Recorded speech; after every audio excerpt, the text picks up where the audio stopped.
La compagnie Caravelle présente Carnet d'art, podcast.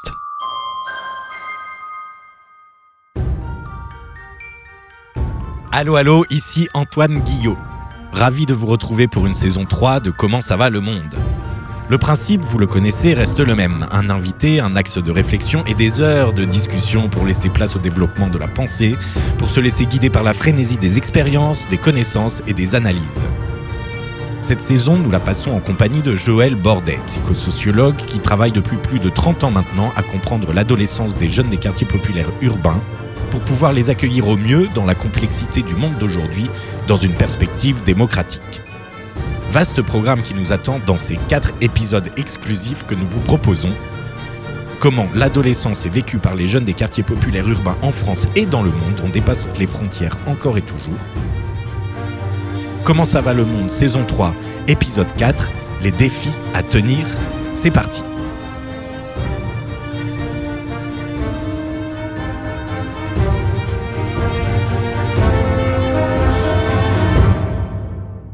Joël Bordet, on se retrouve pour ce 4e et dernier épisode de notre série d'entretiens autour de la question des jeunes des quartiers, de la démocratie, l'idée qu'on se fait de la démocratie, quelle démocratie on veut, et d'ailleurs, est-ce qu'on veut encore une démocratie ?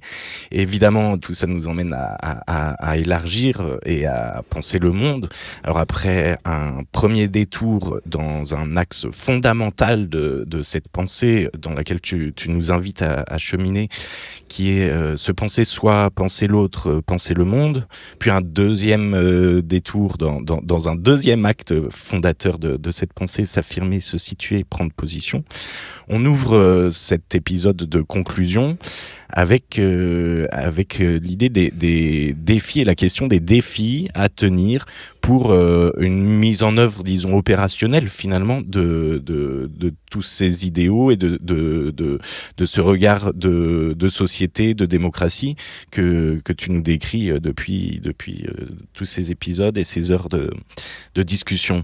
Du coup, la première question, c'est évidemment, effectivement, quels sont les défis à tenir pour une mise en œuvre de ça et pour que ce soit opérationnel, parce que ce ne sont pas que des idées, c'est du concret, quoi, sur le terrain.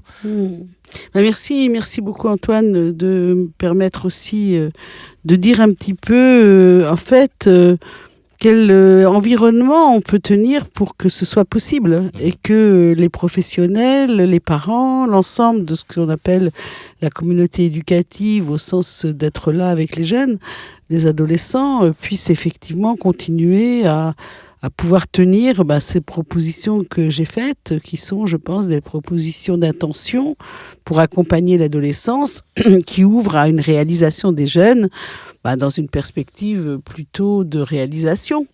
Et moi, je pense que cette question de penser l'environnement dans lequel c'est possible, c'est en fait penser en philosophie politique. C'est-à-dire que de quelle société on parle, de quel lien social on parle. Je pense qu'effectivement, ça n'est pas qu'une question de pédagogie. C'est pas une question de psychologie seulement entre le jeune et l'adulte. C'est réellement, on agit tous dans un environnement qui donne des possibles ou moins de possibles, mais je pense qu'il faut qu'on soit assez affûté pour savoir dans quel environnement on est et aussi dans quel environnement on souhaite être en tension pour pouvoir effectivement accompagner ces intentions de transformation, ces intentions d'accompagnement. En fait, on parle de dynamique, là. Quand on parle de soutenir, affirmer, se situer, prendre position, on est bien dans une dynamique. Et on invite bien les adolescents à soutenir une dynamique à la fois de transformation et à la fois, on prend quelque chose qui est déjà là dans l'énergie adolescente, en fait, et dans leur façon de traverser potentiellement l'événement qui leur arrive, qui est l'adolescence. Donc, c'est vraiment une question de dynamique et de processus dynamique avec eux qui fait que ils vont traverser avec nous d'une certaine façon leur adolescence et que l'adolescence, de fait, si elle peut quand même se réaliser ou se transformer de plein de façons. Ça peut aussi très mal se passer, ça peut aussi, se passer en défense d'eux puis être tout seul et avoir du mal en fait à pouvoir voir ses potentialités. Donc c'est vrai que ce que moi je propose, c'est de dire non, les adolescents ils peuvent pas grandir tout seuls, ils peuvent pas accueillir cet événement-là tout seuls. Ils ont besoin d'un tiers qu'on appelle les adultes, mais aussi la société, parce que tous les adultes qu'on est, on est quand même dépendants et on fait aussi la société dans laquelle on vit. Donc, en tout cas, traverser son adolescence, ça n'est pas une épreuve privée, individuelle, et donc ça renvoie bien à la fois au cercle familial, mais on sait bien à l'adolescence qu'il y a de loin pas que la famille, il y a plein d'autres interlocuteurs, et que en plus, alors on a quand même la chance dans les quartiers populaires, peut-être plus que dans d'autres milieux sociaux en fait, c'est que on a énormément de jeunes qui en fait ont plein d'autres interlocuteurs dans leur quartier, dans l'espace de proximité, ce qui n'est pas le cas de certains gamins qui vivent très enfermés dans des familles très privatives.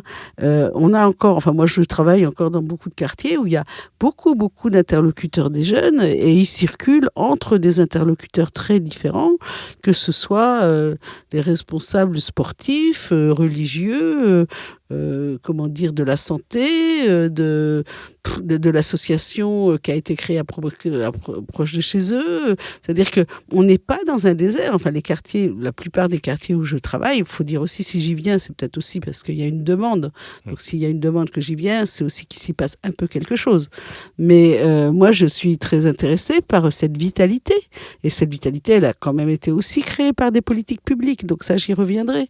Mais c'est vrai que pour tenir, en fait, ces intentions-là, je pense qu'il faut penser au-delà de la relation, d'interrelation entre les jeunes et nous.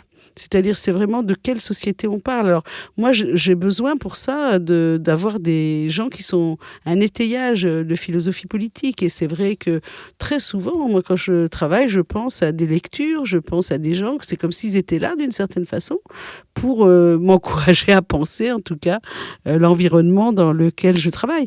Je pense en particulier à Richard Sennett. Je pense que le bouquin de Richard Sennett, qui s'appelle « Le respect de la dignité des hommes dans un monde d'inégalité », m'a beaucoup marqué.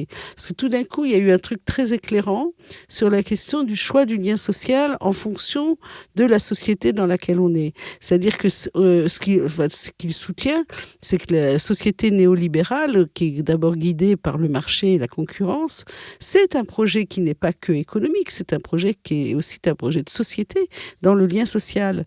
Et que c'est vrai que moi, je ne suis pas effectivement partisan d'un monde néolibéral concurrentiel. Je suis dans une vision, on va dire, en tout cas beaucoup plus socialiste, en tout cas de bien commun, de quelque chose où... Et il y a un chapitre dans son livre qui s'appelle « Autonomie et indépendance ». Et ce chapitre m'a toujours fait beaucoup travailler parce qu'il dit comment, en fait, dans une société néolibérale, le lien social, c'est une monade. C'est-à-dire qu'en fait, chacun est autosuffisant et doit assumer son autosuffisance en concurrence avec les autres. Et alors, il montre comment la notion d'autonomie, c'est en fait la reconnaissance du besoin de l'autre pour pouvoir exister et faire mais surtout pour exister, pour se développer. Et donc là, on est bien sur deux approches qui ne sont pas les mêmes. C'est-à-dire la conception de l'individu, la conception du rapport entre le sujet, la société. Et c'est vrai que moi, je suis une psychosociologue et en tant que psychosociologue et une militante de l'éducation nouvelle.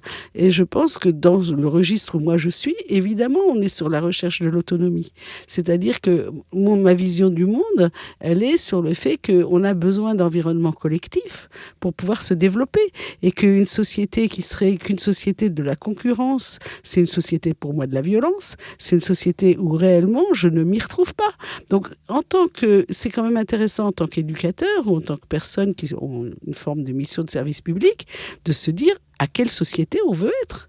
Et en tout cas, on ne peut pas faire comme si on était dans rien. Donc, il y a vraiment des travaux de philosophie. Alors, c'est vrai que j'aime bien les travaux de l'école de Francfort parce qu'ils posent la question de la démocratie, non pas en termes seulement du fonctionnement institutionnel, mais de celle du tissu social, du lien social, de rapport entre le sujet, la société, les communautés d'appartenance, comment effectivement elle construit ce paysage-là. Et puis, une éthique politique du lien, une éthique politique de la liberté, une éthique politique de... Voilà. Et s'il n'y a pas tout cet environnement de pensée-là, alors moi, je sais que je ne pourrais pas travailler si je n'avais pas la possibilité régulièrement de re-questionner, de renourrir en fait cette pensée-là.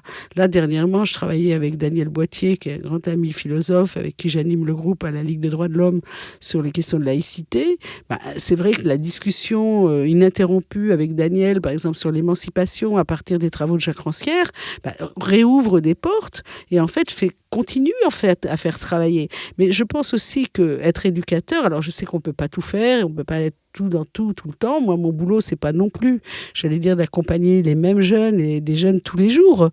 Mais je pense que si les éducateurs peuvent lire, peuvent s'ouvrir à ces questions de philosophie politique, c'est aussi un point d'appui. Alors c'est vrai que moi, mon boulot, c'est aussi d'amener ces réflexions-là pour être un point d'appui pour les gens qui sont au quotidien du travail avec les jeunes, ce qui n'est pas mon cas.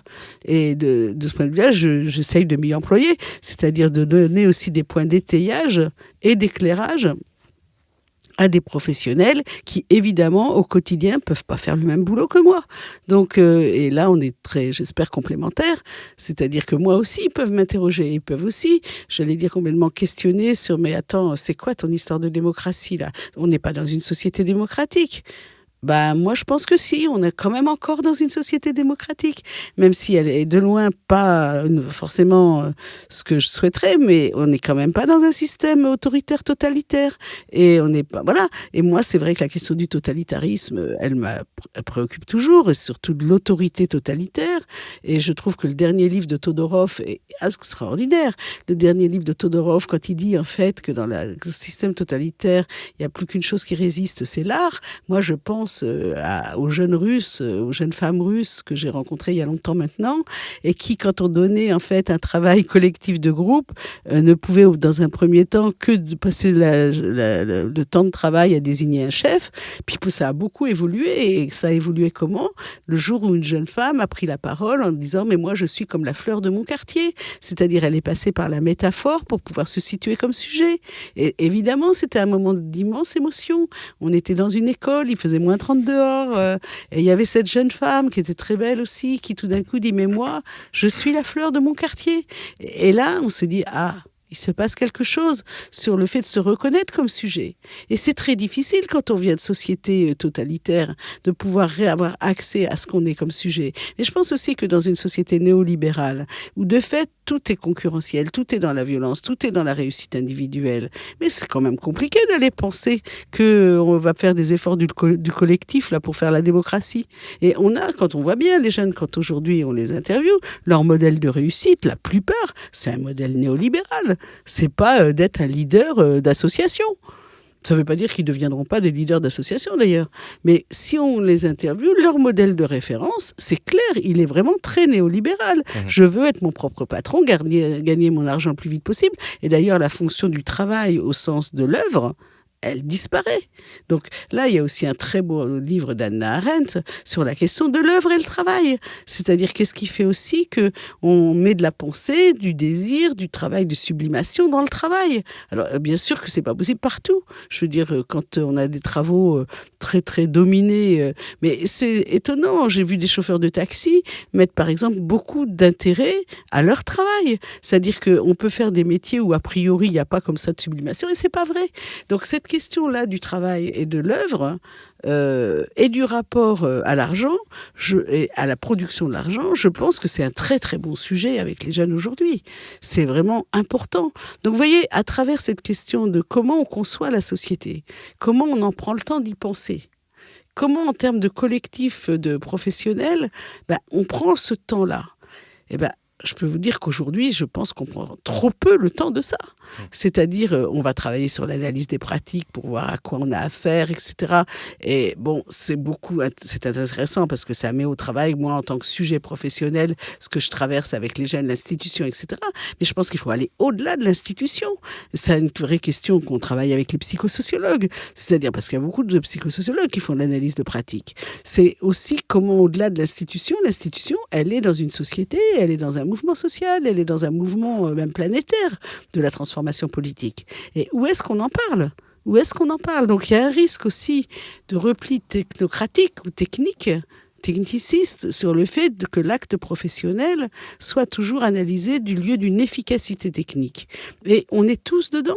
Je veux dire, quand effectivement aujourd'hui les ministères ou tous les gens qui produisent de projets publics demandent dans les appels à projets d'avoir des critères comme la mesure d'impact. Moi, je me rappelle d'une discussion, enfin d'une prise de parole d'un sous-préfet dans une ville où je travaillais, il y avait 70 personnes, qui me dit « Mais madame, en quoi vos ateliers de la pensée critique, c'est quoi votre mesure d'impact et en quoi ça va changer les jeunes et en quoi ça va changer l'équilibre du quartier ?» Vous imaginez 2 heures d'atelier avec des jeunes à une mesure d'impact, ça n'a aucun sens. Alors évidemment, la réponse a été un peu virulente, surtout que j'ai beaucoup travaillé à l'évaluation et que je pense que par contre, on peut toujours évaluer, c'est-à-dire analyser les effets du travail qu'on produit. Mais analyser les effets du travail qu'on produit, ça veut dire aussi ce qu'on cherche quand on travaille. C'est-à-dire, ça veut dire qu'en fait, on sait pourquoi on fait ça. En tout cas, on a une question. Et c'est vrai qu'au CSTB, on a beaucoup travaillé sur l'évaluation endoformative. Ça veut dire l'évaluation des processus de transformation qu'on met au travail. Eh ben, c'est pas la même chose qu'une évaluation de mesure d'impact. Donc, vous voyez, il y a aussi des questions de technique, là, pour le coup, et qui sont des techniques de gestion de l'action publique. Et je pense qu'on a beaucoup évolué vers quelque chose d'une technocratie à distance du sens de l'action. Et je pense qu'on n'était pas là, en tout cas dans les années 90, quand j'ai travaillé avec l'évaluation, avec les banquiers de la Caisse des dépôts, on était tout à l'inverse. Les banquiers de la Caisse des dépôts, il n'y avait qu'une question, c'est en quoi notre argent, ça sert à quelque chose. C'est quoi ce que ça soutient. Et on a travaillé des années à analyser en quoi l'argent de la Caisse des dépôts soutenait l'ouverture des maisons de retraite sur le quartier, soutenait la transformation des foyers de jeunes travailleurs pour qu'ils puissent effectivement accueillir autrement les jeunes. Enfin, il y avait des grands programmes de transformation sociale pour lesquels il y avait vraiment une dynamique d'évaluation, mais au sens de dire, mais en fait, on est en train de faire quoi ? Et c'était passionnant. Enfin, moi, je n'ai pas de refus du tout d'analyser les effets de ce qu'on produit avec l'argent public. Je pense qu'on en a complètement besoin pour construire un paysage objectivé un petit peu de la distribution de l'argent public. Mais vous voyez qu'aujourd'hui, on est passé ailleurs. On est passé dans une autre approche, en fait, qui est beaucoup plus une approche de en quoi ça permet de maîtriser. Et en quoi ça permet de maîtriser les quartiers populaires. Enfin, en quoi ça permet de maîtriser l'équilibre d'un quartier. Mais c'est quoi l'équilibre d'un quartier ? C'est le nombre de violences, c'est le nombre de passages de police, c'est le nombre de gens... C'est quoi l'équilibre du quartier? Comment on étudie l'équilibre du quartier? Qu'on me le dise. Je veux dire, il y a en plus, qu'est-ce qu'on appelle un quartier populaire? Aujourd'hui, il y a des quartiers populaires extrêmement différents, avec des dynamiques complètement différentes, avec des forces de ressources et de possibilités complètement différentes. Donc, il faut vraiment, moi, je pense, rentrer quand on est professionnel et pas seulement les directions. Je pense que ce serait intéressant que chaque professionnel ait un peu une conscience de l'environnement socio-technique dans lequel se fait les politiques publiques. Parce que de fait, ils sont soumis indirectement à ça totalement dans leur action. Donc, à un moment donné, c'est quand même intéressant de se dire, mais comment ça marche dans le système où je suis ? Et je pense que là aussi, il y a un très gros enjeu dans les travails collectifs avec les employeurs, c'est effectivement que les professionnels et tous les professionnels aient une représentation, j'allais dire, des contraintes aussi de l'employeur et à quoi il a affaire pour que, de fait, les projets puissent exister. Donc, vous voyez, ça pose beaucoup de questions pour faire, en fait, ce que je dis là, c'est-à-dire au plus proche du jeune.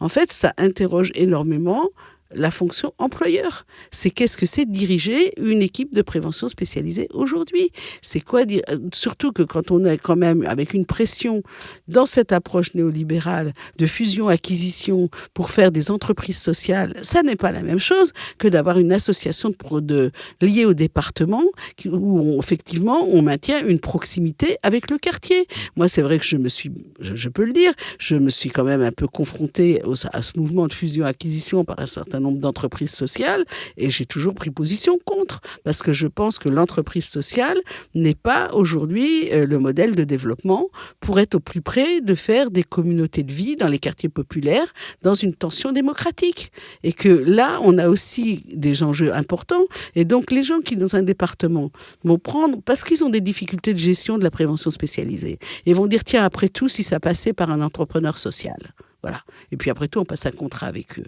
Mais on n'est plus dans la même chose. On n'est plus du tout dans le fait de faire naître des associations à partir, j'allais dire, des enjeux locaux et avec des professionnels qui sont d'abord reliés à la communauté de vie des habitants. Et effectivement, moi, je travaille beaucoup dans la politique de la ville, donc depuis très longtemps.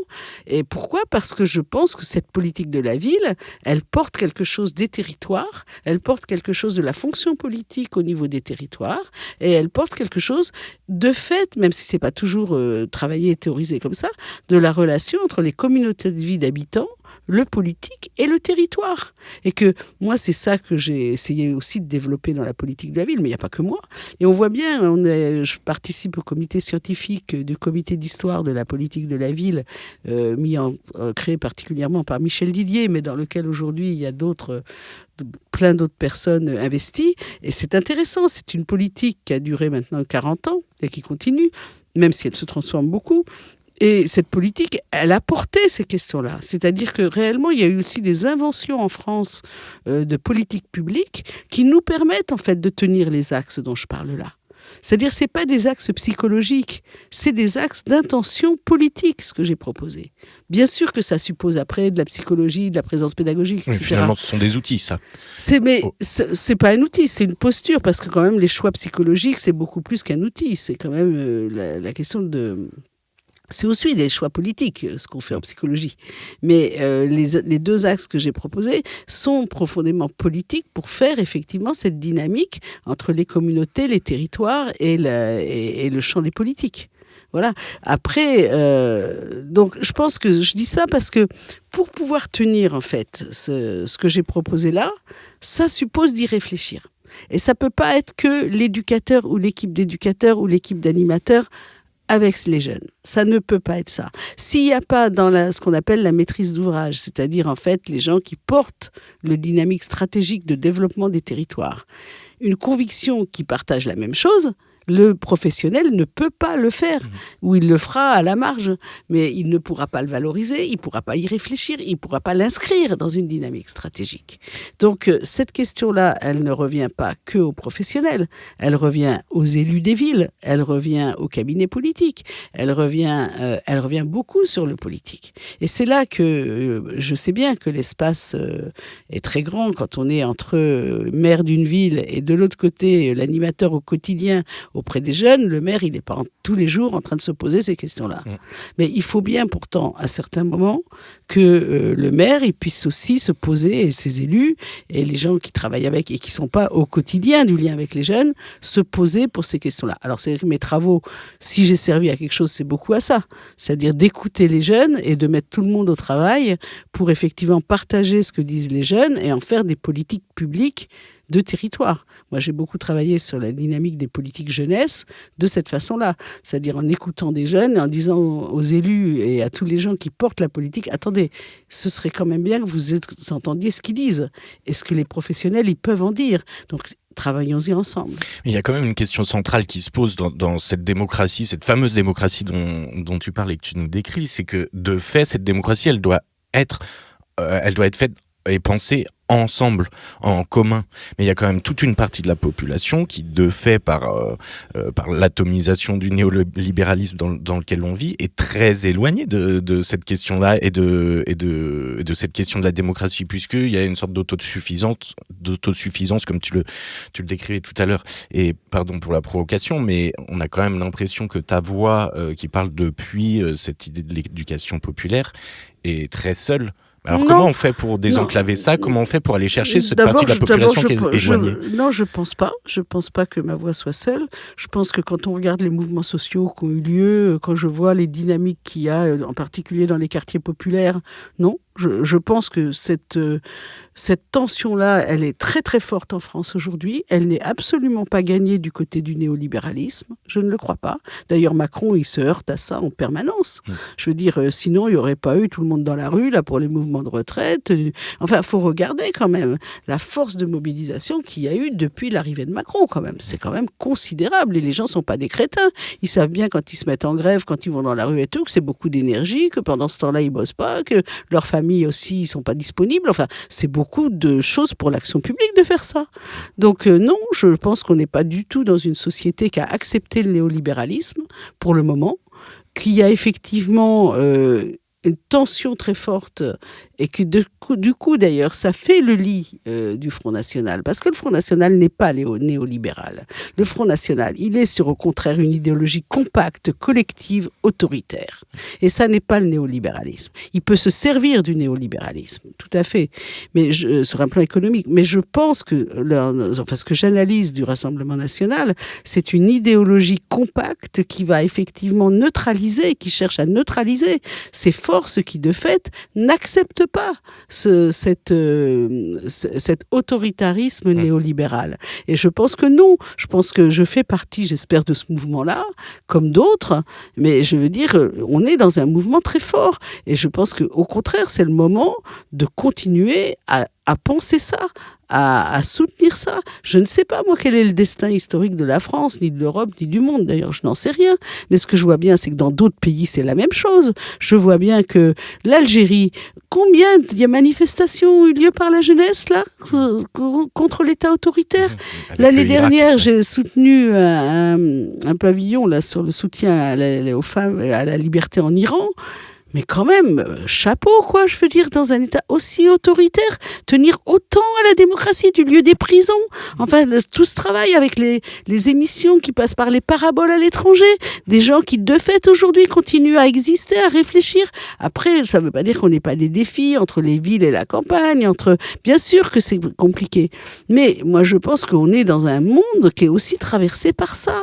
Alors bon, je ne travaille pas en Chine et tout ça, j'en sais rien. Mais ce que je sais, c'est que, en tout cas, dans des lieux. Alors, je suis plus en Russie et je regrette de ne pas pouvoir aller en Russie actuellement. J'aimerais écouter à Tcheliabinsk. Qu'est-ce qui se passe? Je n'en sais rien. Mais moi, j'ai travaillé dans une ville fermée aux étrangers, qui s'est ouverte après, qui a créé une vraie dynamique, où il y avait vraiment des gens passionnés par la question de l'extérieur. Qu'est-ce qu'ils deviennent aujourd'hui? Comment ils vivent la situation? Qu'est-ce qu'ils inventent? Comment ils continuent à exister comme sujet? Qu'est-ce qui se passe? Je ne peux pas le savoir, je le regrette. Mais vraiment, moi, je fais confiance là. Parce que si j'ai plus cette confiance-là, moi, je ne sais pas tenir. Mais je pense que de toute façon, il y a dans cette dynamique de l'humain quelque chose qui ne peut pas totalement s'éteindre du côté de l'existence de l'autre.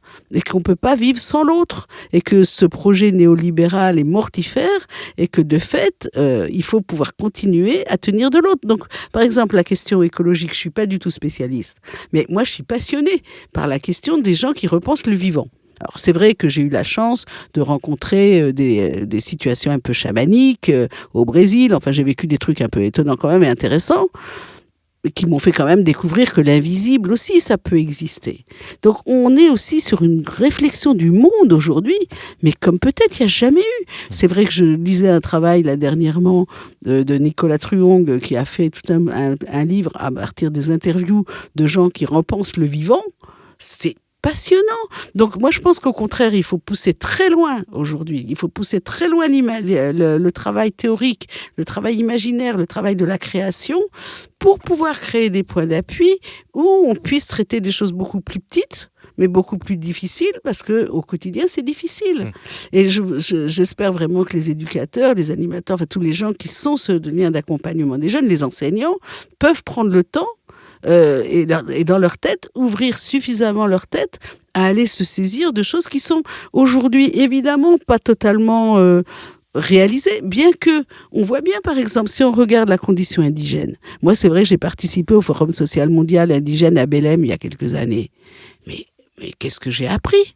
Je veux dire que quand je vois aujourd'hui la mobilisation indigène, l'utilisation qu'ils font des réseaux virtuels, là, dernièrement, alors c'est vrai que ça fait rigoler, mais c'est quand même vraiment intéressant, Alexis Douala, qui est quand même responsable du foyer du Ken, a donné ses cheveux à un chef papou dans un bâtiment qu'il appelle la Jungle, au cœur du foyer, au cœur des quartiers de Dieppe.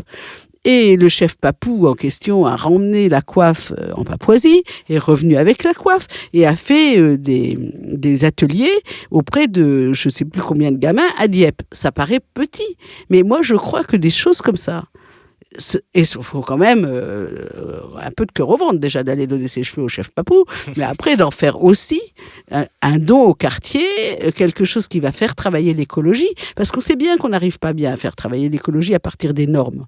Ça marche pas trop bien avec les jeunes. Par contre, le vivant, la question de faire face avec eux à l'angoisse de la destruction de la planète. C'est extrêmement important.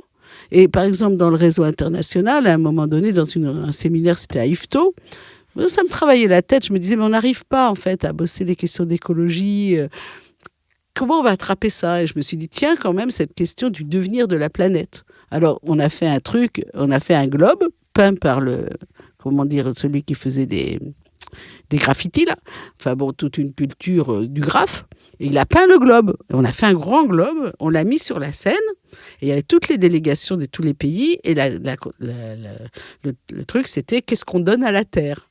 Alors ma sœur, elle s'est fichue de moi en me disant, maintenant, tu vas faire Gaïa, quoi. Bon, mais en même temps, moi, j'ai été sidérée, mais vraiment, par l'investissement des jeunes. Je me rappellerai toujours de ces jeunes Russes qui disent, la Terre, je te donne ma montre, parce que je te donne du temps. Je me rappelle aussi de cette jeune des Chirolles qui était quand même très, très agitée, celle-ci. C'est la même dont j'ai parlé, je crois, précédemment. Qui dit, moi, je te donne mon téléphone parce que c'est ma sœur, c'est ma confidente. Elle est là de jour, de nuit. Et puis, je me rappelle de ces jeunes de Mayotte, Ben, qui dit, je te fais une poésie, la terre. Et son ami, après, ils vont se marier. Mais en tout cas, Anissa qui dit, moi, je te donne la fleur de l'ylang-ylang et mon costume. On pleurait tous. C'est-à-dire, on était à un niveau d'émotion et symbolique sur qu'est-ce que c'est faire vivre cette terre. Et puis, ça crée du commun. Et ça crée surtout du symbolique. Ça crée que réellement, le symbolique, c'est aussi ce qui permet d'envisager qu'on va continuer à avoir une permanence ensemble. Une famille, par exemple, qui ne peut pas symboliser qu'elle existe ensemble, elle aura du mal à exister ensemble. Le symbolique, c'est aussi ce qui permet, dans les schémas symboliques, de tenir une permanence et de tenir ensemble. Et ce n'est pas l'imaginaire, ce n'est pas la même chose. C'est vraiment la question de pensée symbolique. Et je pense que là, on avait à notre façon ouvert un petit univers symbolique qui permettait de se poser et de faire face à l'angoisse de cette terre qui demain, on dit tellement que la terre demain peut être tellement en difficulté. Donc on ne peut pas penser quand même que ces jeunes qui naissent au monde sont à l'abri de ça, ils sont dedans. Donc nous, en tant qu'adultes, qu'est-ce qu'on fait pour les accompagner et faire face à nos propres peurs? Parce que quand même, on a aussi très peur de ça. Moi, j'ai très peur de ça. Donc, c'est quoi traverser les peurs avec eux? Et je pense qu'un des défis là, pour réaliser les axes-là, c'est cette posture intérieure qu'on peut avoir de dire effectivement, c'est pas facile, mais je reçois ces peurs. Je reçois ces violences et je les traverse. Et je les traverse avec eux. Et cette question de la traversée de la peur, c'est vrai que ça m'a toujours beaucoup tenu parce que je pense qu'en fait, j'ai souvent très peur. Et que je me dis, mais comment on se fait pas arrêter par la peur? Et ça, je pense que même c'est un truc que j'ai depuis toute petite. Et donc, ça m'a toujours fasciné, passionné, c'est quoi le chemin de la traversée de la peur? Eh bien, on voit bien qu'avec les adolescents, si on les fait travailler, par exemple, sur la pensée critique, c'est une façon de traverser des peurs. C'est-à-dire, à un moment donné, à travers l'objet de l'image, on va pouvoir se poser, travailler quelque chose, et le traverser, le globe. Quand je donne un objet à la Terre, d'une certaine façon, je fais face à cette peur et je deviens dynamique avec cette peur. Et je peux la traverser. Ça change pas tout. Mais je veux dire, c'est ça le travail symbolique. Et je pense qu'effectivement, les professionnels de l'éducation ont bien sûr un travail à faire de transmission, des comportements, de compétences. Enfin, moi, j'ai pas de refus avec ça. Mais je crois que réellement, prendre le risque de scènes symboliques sur lesquelles on va être ensemble dans la même peur, peut-être pas la même, mais en tout cas, on va avoir peur aussi. C'est-à-dire, on va pas être plus fort qu'eux. Et on va partager ensemble le défi. Donc, effectivement, je pense que... Et c'est une prise de risque. Mais en fin de compte, c'est pas tellement risqué. Parce que moi, j'ai bien vu, à chaque fois qu'on fait ça, on devient compagnon. En fait, on devient compagnon de l'humanité. Oui, parce que ce serait quoi le risque ?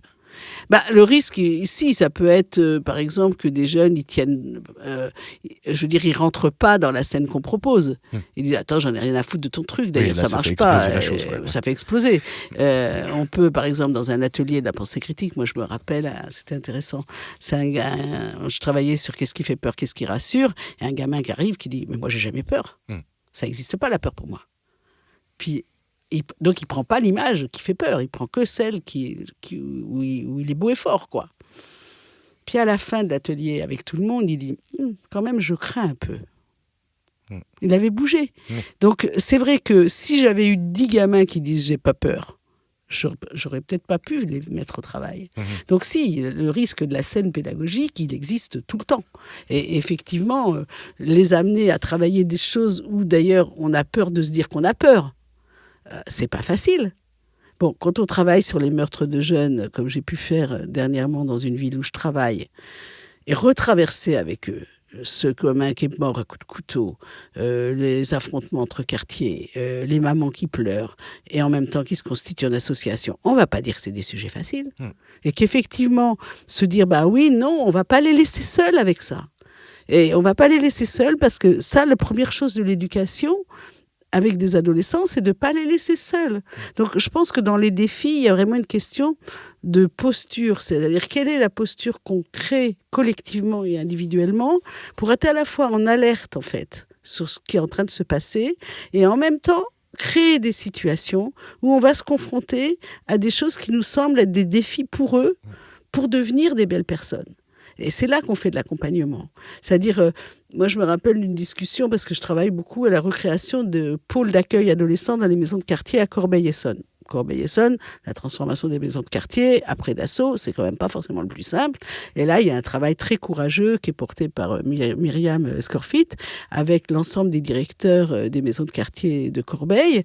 Et je trouve que le travail avec eux aujourd'hui, sur l'accueil d'adolescents dans ces quartiers, c'est passionnant parce que c'est un vrai défi. Parce que je pense aussi qu'avec le Covid, j'en ai déjà parlé, mais l'adolescence est un défi. Accueillir des adolescents aujourd'hui est une nécessité parce que l'école n'y suffira pas. Ils sont dans une situation après le Covid qui demande à être vraiment accueillis. Et je pense que repenser l'accueil des adolescents, pour retravailler d'ailleurs sur l'accueil des 16-25 ans, moi j'ai beaucoup travaillé sur l'accueil des 16-25 ans, mais je suis très intéressée par le fait de pouvoir repenser l'adolescence, c'est-à-dire l'entrée dans l'adolescence. Et là, il y a quelque chose effectivement où il y a bien à la fois des alertes et des défis. Par exemple, on est en train de travailler les axes stratégiques qui vont travailler dans chaque maison de quartier pour accueillir les adolescents. Mais dernièrement, on a travaillé sur mais c'est quoi aujourd'hui la socialisation des adolescents et le groupe et le collectif. Et par exemple, ils m'ont dit un truc qui nous a fait travailler, c'est aujourd'hui des jeunes sur le virtuel, ils constatent eux, que beaucoup de jeunes s'organisent autour d'un chef. Et que ce chef-là, ils lui sont totalement soumis. Donc, quand ils viennent travailler avec l'animateur, si l'animateur fait une proposition, le chef, il n'est pas d'accord, ils ne suivent pas. Mais comment on met ça au travail? Parce que cette idée d'hiérarchie dans les groupes, ça a toujours été... Non, la question de la soumission au chef, tout seul, je ne le connaissais pas avant. Non. On a aujourd'hui un défi sur les socialisations aussi qui viennent dans le virtuel.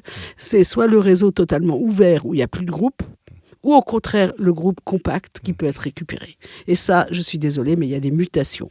Les modes de socialisation de groupe, bien sûr, il y a des groupes adolescents, mais la façon dont se fait le groupe aujourd'hui, ce n'est plus la même chose. Et je pense que d'aller regarder sur comment les groupes se constituent dans le virtuel, c'est très important pour comprendre la question du groupe au niveau présentiel. Et si on peut encore faire du groupe au niveau présentiel. Parce que le groupe tel qu'on l'a fait avant le Covid, on ne peut plus le faire maintenant. C'est-à-dire qu'effectivement, il y a quelque chose où la fonction du groupe de pairs, elle a changé. Et la fonction du groupe de pairs, on y a beaucoup travaillé parce que c'est une des fonctions transitionnelles pour pouvoir effectivement faire son adolescence. Et si le groupe de pairs, et la façon dont va vivre le groupe de pairs, c'est un gros enjeu. Donc moi, je pense aujourd'hui que la question de la présence adulte, elle est vraiment à retravailler, à la fois sur le virtuel, à la fois sur le présentiel, et en prenant en compte l'évolution des dynamiques de groupe. Typiquement, ça demande quand même un travail articulé avec la théorie. C'est-à-dire, si on n'a pas dans la tête des théories sur les dynamiques de groupe, on ne pourra pas le faire. Donc c'est vrai que moi, mon boulot, c'est quand même ça. C'est d'essayer aussi, à partir de ce qu'ils disent et de ce qu'ils vivent, de mettre des mots qui correspondent à des connaissances. Voilà, c'est vrai que moi, la dynamique de groupe, j'ai beaucoup travaillé. La dynamique de groupe restreint, ça fait partie de mon capital de travail de psychosociologue. Donc, je suis là pour ça. Donc, je donne ça comme exemple. Mais ça pourrait être autre chose dans l'art. Tu peux travailler, toi, avec le théâtre, à ouvrir des espaces qui vont les faire réfléchir sur des dimensions que moi, je ne peux pas faire. Donc, c'est la question quand même, pour tenir ces défis-là, d'avoir aussi des moments de recul et de travail où on peut se dire, mais en fait, on a affaire à quoi dans les phénomènes auxquels on est confronté.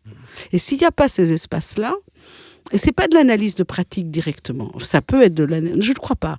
Je pense que c'est quelque chose de l'ordre. Il est en train de se passer quoi pour ces adolescents? Et comment la société, elle bouge? Et comment eux, ils bougent avec?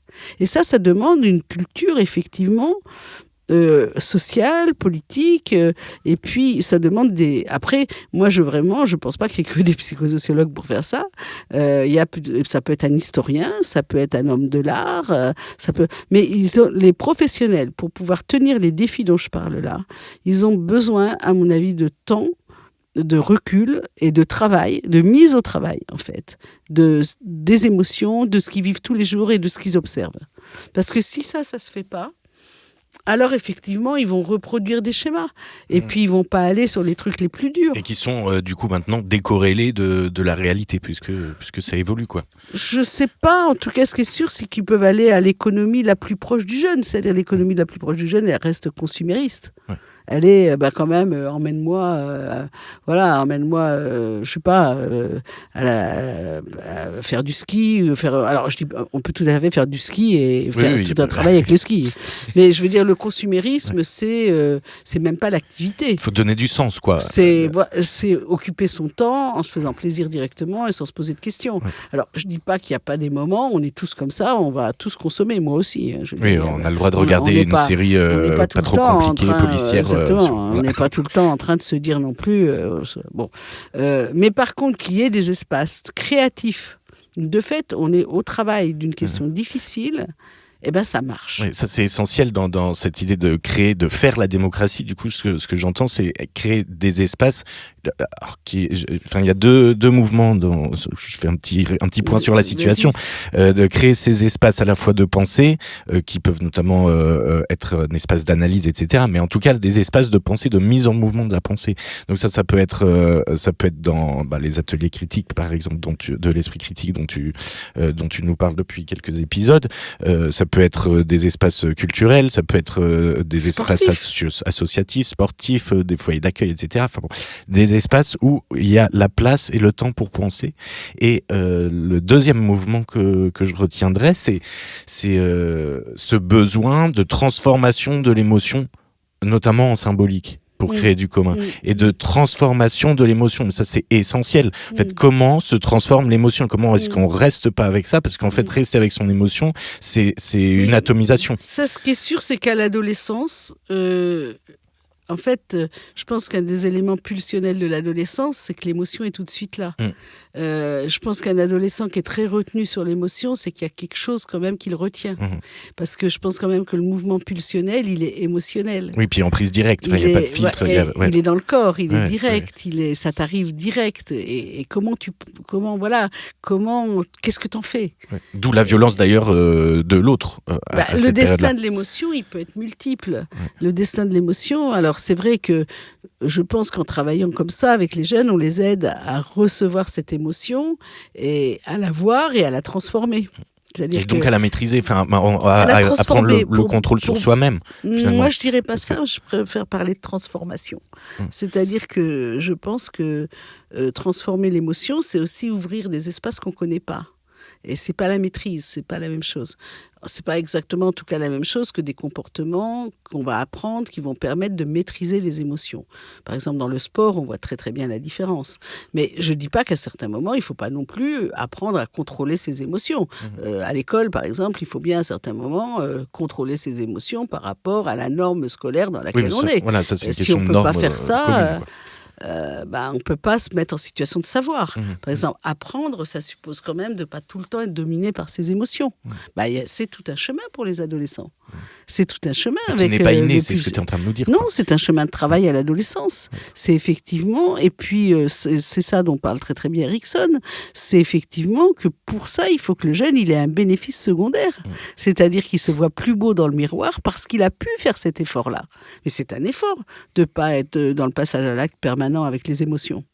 Donc, si effectivement on est dans cette transformation-là, il faut aussi qu'on ait un bénéfice secondaire et que la société vous reçoive parce que vous êtes une plus belle personne, parce que de fait, vous Vous avez transformé cette émotion dans une dynamique créatrice, dans une façon de se présenter au monde qui est plus agréable, etc. Donc oui, ça fait pour moi partie complètement du travail d'accompagnement des adolescents.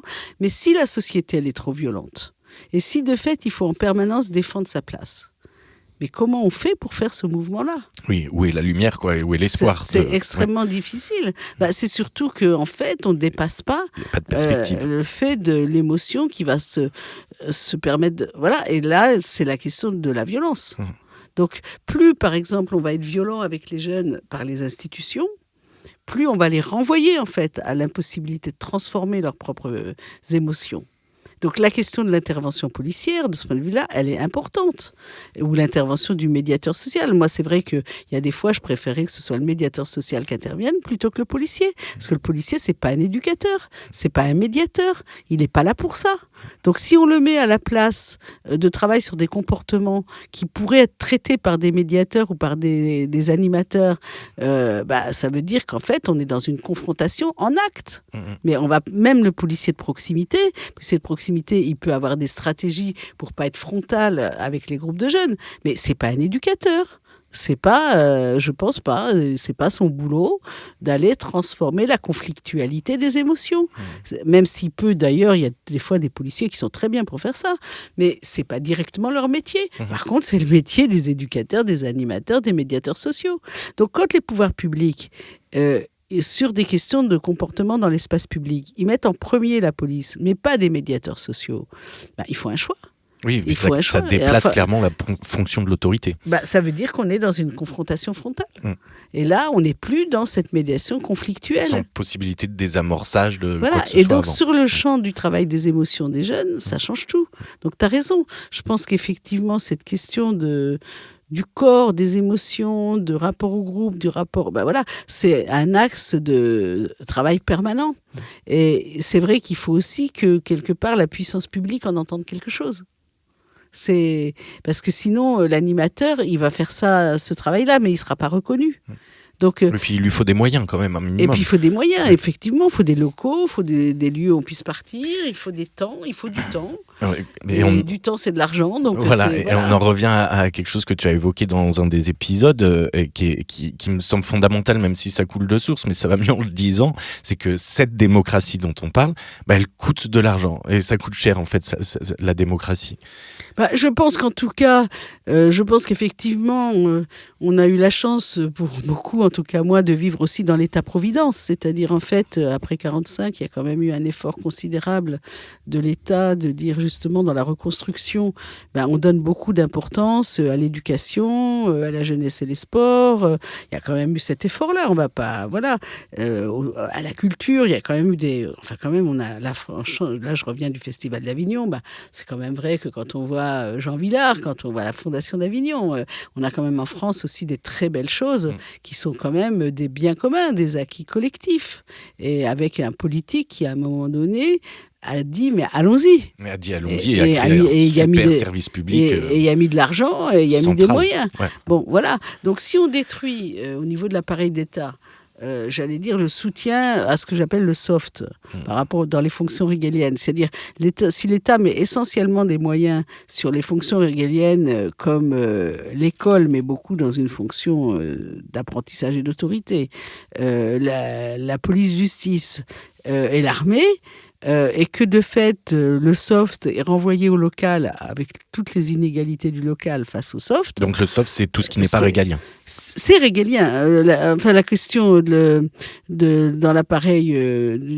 dans les fonctions régaliennes, il n'y a effectivement pas de la même façon, je crois, la question, par exemple, de la culture ou la question de l'éducation en dehors de l'école. Donc, c'est vrai que ces fonctions-là, elles ont été tenues par le ministère Jeunesse et Sport, elles ont été tenues par le ministère de la Culture. Si demain, ces ministères sont atrophiés, ou si on dit qu'on ne renvoie plus qu'à la question locale, d'abord, c'est une inégalité des territoires. On sait bien qu'il y a une inégalité locale. Et puis, ça veut dire aussi qu'il n'y aura plus de visibilité nationale de cette question-là. Donc là, pour moi, effectivement, et pourtant, pour moi, c'est des éléments de la démocratie. C'est-à-dire que pouvoir tenir la culture, l'éducation, la santé, mais au sens aussi de la prévention santé, la question... Enfin, on peut ouvrir, mais en tout cas, ce qui est sûr, c'est que s'il n'y a plus d'argent pour faire ça, et que le choix, il est de renvoyer en fait ces fonctions-là à la puissance privée, au fait que ça sera des puissances privées, des fondations, même à destination, pourquoi pas, des quartiers populaires. Mais c'est pas la même chose. Oui, puis ça explose le bien commun. En tout cas, ça ne le fait pas vivre de la même façon. C'est-à-dire que, par exemple, le risque aussi, c'est qu'un certain nombre de dimensions comme ça soient tenues par des communautés fermées. On voit quand même des pays où, par exemple, aujourd'hui au Brésil, les évangélistes ont une puissance financière sur tous ces domaines-là qui est considérable par rapport à la puissance publique. Et donc financière et donc idéologique. Donc idéologique et surtout communautaire, au sens de la fermeture, la communautaire. Mais finalement, on pourrait te renvoyer que dans les sociétés anglo-saxonnes, c'est un peu ça qui se passe. Et bon, il y a des choses à dire, mais ça ne se passe pas tout à fait... Je ne connais pas assez, j'en parlerai pas. D'accord. Mais je pense que l'État d'abord, l'Angleterre a eu un chemin néolibéral extrêmement violent. Donc, on voit bien les effets que ça donne aussi, je crois, sur une société qui est très en souffrance. On ne va pas dire que les États-Unis, aujourd'hui, c'est parfait. Justement, ils ont fait aussi, ils feront encore peut-être plus cette épreuve néolibérale. Donc, je pense que c'est une épreuve, le néolibéralisme, pour tenir effectivement ces fonctions collectives de bien commun et pouvoir accueillir ces enfants et ces jeunes dans une dynamique collective. Et qu'effectivement, c'est un choix de société et qui renvoie pas d'ailleurs qu'à l'État, qui renvoie, j'allais dire, aux gens qui effectivement ont l'argent ou produisent de l'argent. Donc ça renvoie j'allais dire, à d'autres thématiques de travail comme celle de l'émergence du bien commun. C'est quoi l'émergence des biens communs pour pouvoir produire aussi des contre-modèles ou autre chose que le modèle de néolibéral privé-public. Donc, vous voyez, ça ouvre très, très grand le champ. Alors, c'est vrai que les éducateurs, ils ne sont pas tous les matins en train de travailler ça. Mais je pense quand même que de pouvoir, et de ce point de vue-là, je suis assez touchée par ça, que le nouveau Front populaire propose comme Premier ministre quelqu'un qui, justement, est très au fait des services publics et a tenu cette question des services publics, et aussi quelqu'un qui est quelqu'un qui est très reconnu dans l'appareil d'État, puisqu'elle a eu des fonctions dans l'appareil d'État. Moi, je suis fière. Je suis fière et je trouve que ce choix est très intelligent. Ce choix est très intelligent. Parce que de fait, on a besoin de gens qui soient à la fois dans une technicité et en même temps dans une pensée politique des biens communs. Et moi, je trouve... Alors, on a vu que c'était difficile, ça n'a pas accouché toute seule, ce truc-là. Mais je trouve que ce choix-là est particulièrement bien vu. Voilà, parce que c'est vrai qu'on a besoin de gens comme ça qui puissent à la fois traiter de la technique, en même temps dans une pensée politique et en même temps dans une pensée anthropologique. C'est-à-dire de quel monde on veut, aussi au sens anthropologique. L'anthropologie, c'est aussi qu'est-ce qui fait la condition humaine d'une société à un moment donné pour recevoir ces jeunes. Et tous les jeunes de France, d'ailleurs, pas seulement, et tous les jeunes du monde. Mais il y a bien une alliance aujourd'hui à travailler entre le technique, l'anthropologique et le politique. Donc, on voit bien que ça travaille quand même la société. Pourquoi le nouveau Front populaire, il arrive à cette candidature ? C'est bien qu'il y a quand même une conscience collective, que je ne suis pas toute seule en train de penser ça. Voilà. Et la Ligue des droits de l'homme a fait l'année dernière son université d'automne sur les services publics. Et elle était d'ailleurs à la tribune à la Ligue des droits de l'homme. Donc ça veut dire que cette question, par exemple, des droits, des lois et du bien public, il est pensé dans notre société. Et il est pensé aussi ailleurs qu'en France. Donc c'est pour ça que je ne suis pas pessimiste de ce point de vue-là. Je ne dis pas qu'on va rigoler tout le temps, mais je pense qu'il y a aussi des forces de transformation aujourd'hui. Et des gens qui inventent des choses, mais dans la réalité, c'est-à-dire dans quelque chose qui n'est pas des idéologies complètement futuristes. Et c'est vrai que ça m'intéresse, parce que je pense que je suis d'une génération, dans les années 70, où on était très sur... la pensée révolutionnaire, elle était quand même très pour un monde demain. Moi, ce qui m'intéresse, c'est le monde d'aujourd'hui. Et ce qui est fait. Et ça, c'est un changement. C'est de l'acte. C'est un changement sur la vision de la transformation. Et ça, je pense que les altermondialistes l'ont porté très, très tôt. Moi, c'est ce que j'ai découvert dans les forums sociaux mondiaux il y a très longtemps, que ce soit au Sénégal, au Brésil, etc. Et parce que aussi, c'est des sociétés où de toute façon c'est tellement dur du point de vue de la survie, du point de vue économique, du point de vue de la mise en danger des gens, que s'il n'y a pas en même temps, en fait, des pensées d'accueil, de transformation, etc., ils ne peuvent pas résister. Ils ne peuvent pas vivre. Et ça, c'est les Sud-Américains. Les Sud-Américains pensent la résistance en même temps que la transformation politique. Et c'est pour ça, d'ailleurs, qu'ils donnent beaucoup d'importance aux communautés de vie. C'est-à-dire, c'est avec les communautés de vie qu'on va inventer du bien commun pour pouvoir résister aux destructions. Et donc, moi, je me rappellerai toujours au Forum social mondial, l'arrivée des piqueteros d'Argentine, je crois que c'était dans les années 2000, c'était au Forum social mondial à Porto Alegre, et c'était la grande crise en Argentine, et ils avaient organisé des biens communs avec les classes moyennes qui, elles aussi, s'en prenaient plein la tête, et les milieux populaires ensemble pour résister à la destruction, là pour le coup néolibérale. Donc on a aussi des continents du monde qui, j'allais dire, ont un temps d'avance sur cette question de l'ampleur du néolibéralisme. Et alors moi je connais particulièrement l'Amérique du Sud, mais quand même, chapeau quoi. Et puis c'est aussi des pays où les collectifs n'ont pas été détruits. Alors c'est vrai qu'en France, alors ça a d'autres intérêts, on a quand même beaucoup détruit les collectifs d'appartenance. C'est l'histoire de la France, c'est l'histoire de la République, c'est l'histoire de comment on a détruit des langues, on a détruit des collectifs, on a homogénéisé quand même. La République, elle a beaucoup homogénéisé. Et pourtant, dans ce monde où on doit résister, à mon avis, à cette individualisation de chacun, il faut bien retrouver du collectif d'appartenance. Et donc, accepter du collectif d'appartenance. Mais pour autant, les collectifs d'appartenance, il faut quand même qu'ils soient, j'allais dire, pour le bien public, et pas au service, par exemple, d'une communauté religieuse. En tout cas, ça ne veut pas dire que des communautés religieuses ne peuvent pas travailler pour le bien public. Il y en a beaucoup. En Amérique du Sud, il y en a énormément. Ils ne sont pas tous en train de travailler comme complément du néolibéralisme. Mais là, il y a un vrai enjeu. C'est comment on fait société, comment on fait communauté de vie et comment ces communautés de vie contribuent justement à la résistance de la destruction qui est produite dans le lien néolibéral. C'est vrai que moi j'apprends ailleurs aussi parce que quand effectivement il y a des inondations à Dakar dans les quartiers, il n'y a pas les services publics pour traiter de ça. C'est les habitants qui s'organisent en appui avec des services publics. C'est pas la même chose. Mais déjà en France, on a ça. Et on a eu ça pendant le Covid. Nous, on l'a beaucoup analysé dans notre livre « La résistance en temps de Covid dans les quartiers populaires », qui est publié aux éditions du Cafard par les CMA Pays de Loire. Réellement, on a analysé comment il y a eu un rapport de communauté de vie avec la solidarité pour pouvoir tenir cette traversée du Covid.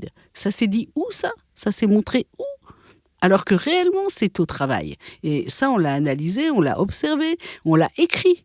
Donc, vous voyez, ce travail aussi qu'il y a à faire c'est une discussion qu'on avait avec Antoine, de mémorisation de ce qu'on fait, de ce qu'on traverse, de ce qu'on invente, de ce qu'on travaille. Moi, je pense qu'il ne faut pas être dans l'action tout le temps.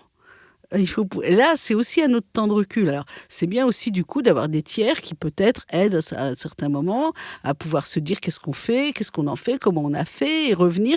Comme là, on est en train de faire des podcasts.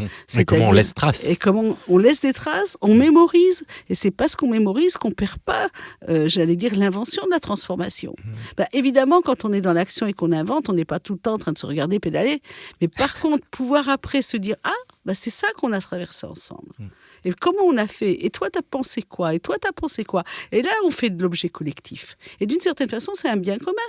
Un bien commun, c'est aussi cette capacité d'invention ensemble qui fait qu'à un moment donné, on traverse des choses, on prend le temps de recul, on se dit « pas mal, quand même ». Ça, on a pas mal réussi. Et puis, ça peut être un outil aussi j'ose le mot, de prosélytisme de cette conscience et de ce besoin de démocratie pour élargir le cercle. Oui, en tout cas, c'est plus une démarche qu'un outil. Je pense que c'est pas des outils, je pense que réellement, c'est des démarches. Et les podcasts, c'est des démarches. C'est-à-dire, après, ça peut se transformer en objet, mais c'est d'abord une démarche. Et c'est une démarche collective, d'élaboration, d'échange, etc. Et c'est vrai que je pense qu'il faut se dire qu'il y a un rapport de force à tenir. C'est qu'il y a des forces très puissantes quand même pour rentrer dans des sociétés néolibérales de contrôle social par des systèmes autoritaires, d'individualisation des gens, en monade les uns à côté des autres. Que c'est réellement au travail aussi dans ce monde-là de façon très puissante et que dans les mêmes pays, on peut avoir les deux. Alors la Chine, je ne connais pas, mais j'aimerais bien pour ça connaître un peu plus, parce que j'y peux imaginer qu'il y a les deux. Et en Russie, ça j'en suis sûre. En Russie, j'ai vu arriver le néolibéralisme. J'ai vraiment vu arriver les oligarchies financières. J'ai vraiment vu arriver les biens de consommation. Et ce que ça a créé comme rupture de lien de ce point de vue-là, dans la question de la mise en concurrence. Maintenant, la société massifiée, qui était la société soviétique que j'ai rencontrée, elle était de toute façon en train d'éclater dans sa massification. Mais la question, c'est vrai que la question des biens communs en Russie, c'est ça qui a été aussi refusé. Alors qu'en réel, dans la question soviétique, il y avait certainement une possibilité de penser la question des groupes, des biens communs. Cependant, quand on crée du groupe et du bien commun, on donne du pouvoir. On donne du pouvoir à des groupes. C'est pour ça que ça n'a pas été fait. Moi, je pense que réellement, après, il faut travailler davantage, mais je pense quand même que le passage démocratique de la Russie face à un pouvoir toujours autoritaire et qui a toujours été autoritaire, il n'y avait certainement pas la classe politique pour pouvoir porter la question de l'organisation des groupes collectifs dans une démocratie. Mais ce qui se passe en Ukraine aujourd'hui, il faut le regarder de très près. Moi, je pense qu'en Ukraine, il y a une mutation de cette société. Et là, c'est très sérieux. C'est-à-dire que cette guerre, c'est pas seulement une guerre entre de territoires. C'est une guerre réellement de façon de penser la société. Et c'est vrai que je discute beaucoup avec mes amis ukrainiens qui le pensent. Ils disent, nous, on peut être dans une société démocratique. Et la société démocratique, ça passe par des groupes, effectivement, de biens communs. Et franchement, quand je vois comment a évolué le palais, comment les groupes qui créent, les groupes de proposition sur le territoire, la façon dont c'est reçu par la municipalité, il y a quelque chose qui se passe d'autre dans cette question post-soviétique.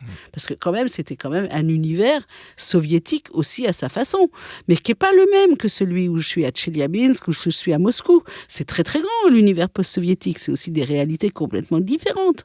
Donc c'est quand même très intéressant d'aller regarder certains endroits du monde pour se dire, mais en fait, ils sont en train d'inventer quoi ?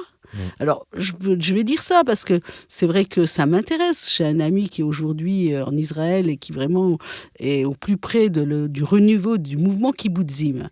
Et ce qu'il me raconte, ça m'intéresse énormément. C'est que les kibbutz sont aujourd'hui financés par l'extérieur et pas par l'État d'Israël, et qui travaillent vraiment à la démocratie. On a aujourd'hui des kibbutz qui ont été attaqués, où ils retournent sur place et ils recréent des ateliers d'artistes. Je veux dire, alors, je ne dis pas du tout que ça résout tout, hein. Attendez, on est dans une situation terrifiante, mais quand même, c'est émouvant. Et ça existe, quoi. Et c'est en ce moment. Et c'est en ce moment. Donc c'est pour ça que cette question de... et je sais aussi chez mes amis palestiniens, quand aujourd'hui je travaille avec mon ami palestinien qui dirige une université en ligne de 60 000 étudiants, que les étudiants, et qui avait des antennes à Gaza, et que les étudiants de Gaza, ils sont partis pour beaucoup au Canada, en Russie, en diaspora, et ben ils continuent à passer les examens avec cet organisme de l'université en ligne soutenu par l'autorité palestinienne. Donc ça veut bien dire quelque chose. Ils ne se sont pas inscrits dans les universités de là-bas, ils restent, ils passent leurs examens, et ça c'est possible aussi parce qu'il y a le virtuel, aussi parce qu'il y a ces circulations. Et ça c'est quand même intéressant. Se dire qu'en même temps qu'il y a toutes ces destructions, toutes ces guerres, tous ces trucs horribles, il y a en même temps des gens qui de fait reproduisent, j'allais dire, de l'humanité. Oui, en parallèle, il y a un mouvement de création. Ça se crée en même temps. Ouais. Donc c'est pour ça que je pense que de la façon dont on a pu penser la transformation révolutionnaire à ma façon, à mon investissement à moi, je ne parle pas pour tout le monde, mais je pense que ça pose quand même la question du changement. Et effectivement, du coup, là, j'ai ouvert très très large, mais je pense que quand même c'est en ouvrant très très large qu'on trouve les énergies pour tenir des petites choses au quotidien ou des grandes choses qui sont les axes de transformation que j'ai proposé là pour accueillir les adolescents. Et après, chacun tricote à sa façon. Moi, je ne dis pas que ma façon de penser, c'est la façon de tout le monde. Mais si par contre, on n'a pas dans la tête que de fait, il faut ouvrir large la pensée politique, anthropologique et technique, alors on ne trouvera pas les forces d'invention pour faire face aux défis de porter ces axes-là. Il y a quelque chose de central dans cette démocratie dont tu nous parles et sur lequel peut-être on peut s'attarder un petit peu, c'est que finalement cette démocratie, pour la faire, il faut des espaces d'épreuve, de possibilités d'épreuve de la liberté. C'est la liberté qui est centrale dans cette idée-là, non ? Comment que cette démocratie, c'est quoi son fondement ? C'est un espace qui permet, qui rend possible une liberté. Oui, la liberté et la création. C'est-à-dire que ça va ensemble. C'est-à-dire que pour créer, il faut quand même se sentir libre. C'est-à-dire qu'on ne peut pas être complètement soumis à une domination. Mais elle n'est pas innée, cette liberté. Faut aller la chercher, quoi. La création, ça aide aussi à soutenir de la liberté. Comme le désir de liberté peut aider à créer. C'est ce que dit Todorov dans son bouquin, là, dans son dernier livre. Et ça, c'est vrai que ça m'a beaucoup intéressé. Comment face au système totalitaire fermé, autoritaire... Qui annule donc l'épreuve de la liberté. Qui, en tout cas, réduit forcément la liberté et la contrôle. Comment le rapport entre la création et la liberté peut réouvrir des espaces. Et je pense que l'adolescence, parce que c'est l'adolescence, est très vite prête à ça. C'est-à-dire, bien sûr, on peut soumettre des adolescents. Demain, on peut avoir des adolescents soumis, faut pas rêver, soumis à l'aliénation de la consommation, soumis à un système patriotique autoritaire. Aujourd'hui, il y a quand même toute une partie qui dans ce mouvement-là, non ? Non, enfin, je pense que les gens sont toujours plusieurs. C'est-à-dire, les mêmes adolescents, ils peuvent être à la fois complètement consommateurs, à la fois complètement soumis à des idéologies totalitaire et en même temps encore en désir de liberté. C'est ça qui est intéressant. Peut-être que dans une société complètement fermée, massifiée, par exemple, comme a été la société nazie à un moment donné, ces espaces-là étaient très difficiles à trouver. Mais aussi dans la société soviétique. Je veux dire, attendez, c'était quand même pas rien non plus, le totalitarisme de ces sociétés. Je pense qu'effectivement, il y a des états de société où c'est beaucoup plus difficile à trouver.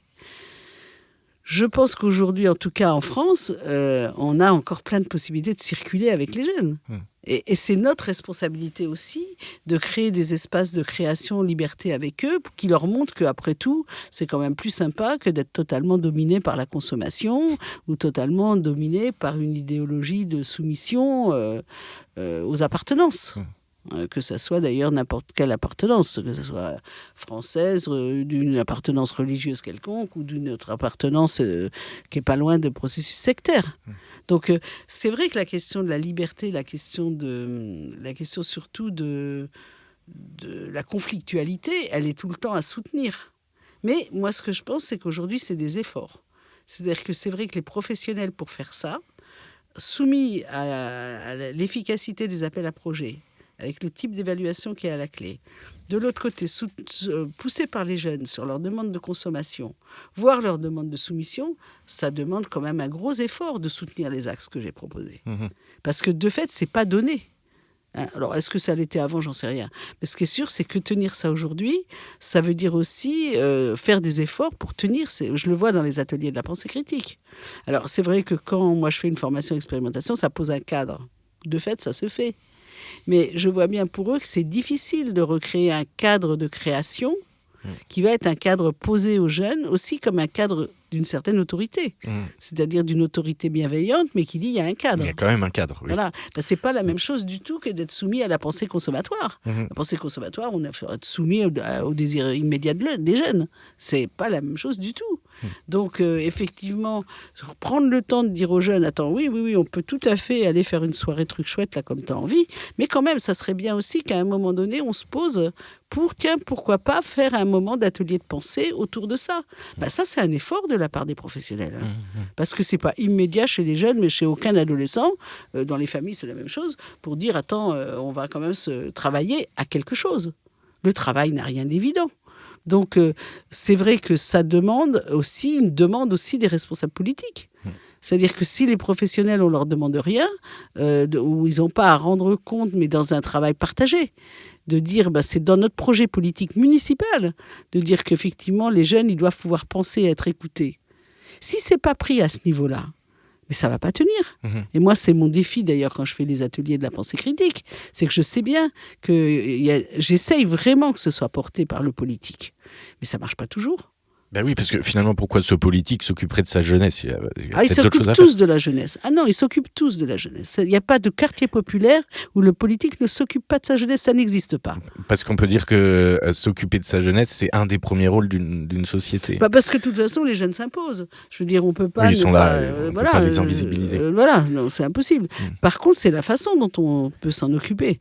Et aussi l'exigence qu'on a vis-à-vis des professionnels, tout en soutenant les professionnels. C'est-à-dire que la question, c'est pas tant l'activité ou l'espace ou le lieu qu'on va créer, si bien sûr pour les jeunes, mais c'est surtout ce qu'on va y faire. Oui, qu'est-ce qu'on met sur les épaules des éducateurs? Et comment on les soutient là-dedans. Comment on les soutient là-dedans. Alors par exemple, à Corbeil-Essonnes en ce moment, moi j'ai vraiment l'appui, j'allais dire, des élus, en particulier de Michel Noailles, qui est l'élu à l'éducation, mais sans l'appui de Michel et indirectement évidemment du maire, et du DGS et de l'appareil, je ne pourrais pas faire ce travail-là. Et là, c'est vrai que ça fait 3 ans et que maintenant, c'est les professionnels qui s'auto-organisent et qui disent on va en faire un travail sur la durée sans toi. Mais si vraiment ça se fait, j'ai gagné.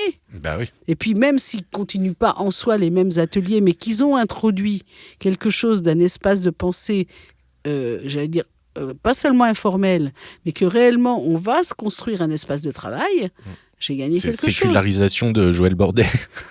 C'est toujours l'enjeu de l'intervention psychosociologique. C'est qu'après mon départ, notre départ, ça marque quelque chose.